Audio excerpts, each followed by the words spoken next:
भक्तों, अब सुनिए गीता का तीसरा श्लोक, जहां दुर्योधन अपने गुरु द्रोणाचार्य से कहता है, पश्येताम पांडुपुत्राणाम आचार्य महतीं चमूम व्यूढ़ाम द्रुपद पुत्रेण तव शिष्येण धीमता।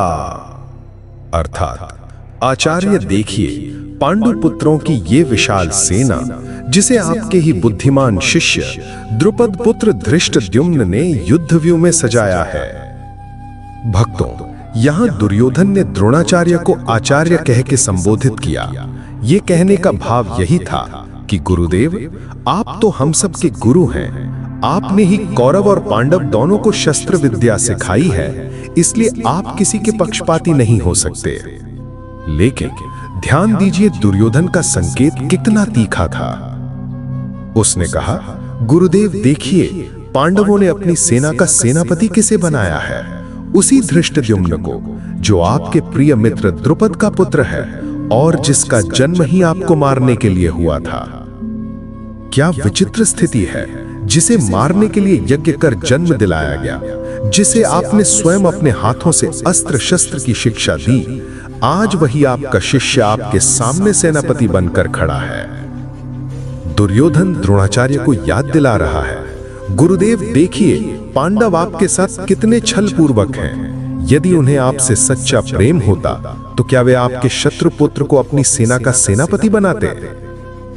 यही नहीं, दुर्योधन ने पांडवों की सेना को महतीं चमू अर्थात बहुत बड़ी सेना कहा। हालांकि वास्तविकता में कौरवों के पास 11 अक्षौहिणी सेना थी और पांडवों के पास केवल 7 अक्षौहिणी। तो फिर दुर्योधन ने पांडवों की सेना को बड़ी क्यों बताया? क्योंकि पांडवों की सेना में एकता थी, भाईचारा था, हर योद्धा अपने धर्म और लक्ष्य पर अडिग था। यही कारण था कि उनकी छोटी सेना भी दुर्योधन को विशाल दिख रही थी। भक्तों, यहां हम सब के लिए शिक्षा यह है कि संख्या नहीं, एकता और धर्म निष्ठा ही सबसे बड़ी शक्ति है। और याद रखिए, जब कोई व्यक्ति केवल स्वार्थ और भय से प्रेरित होकर बोलता है, तो उसकी शब्दों में ही संदेह और असुरक्षा झलकती है, जैसे यहां दुर्योधन के शब्दों में साफ दिखाई देता है। यदि गीता का यह ज्ञान आपको शिक्षा दे रहा है, आपके हृदय को छू रहा है, तो इस चैनल को अवश्य सब्सक्राइब कीजिए, अपने सभी प्रिय मित्रों के साथ इसे शेयर कीजिए और इस वीडियो को लाइक करके कमेंट में लिखिए, जय श्री कृष्णा।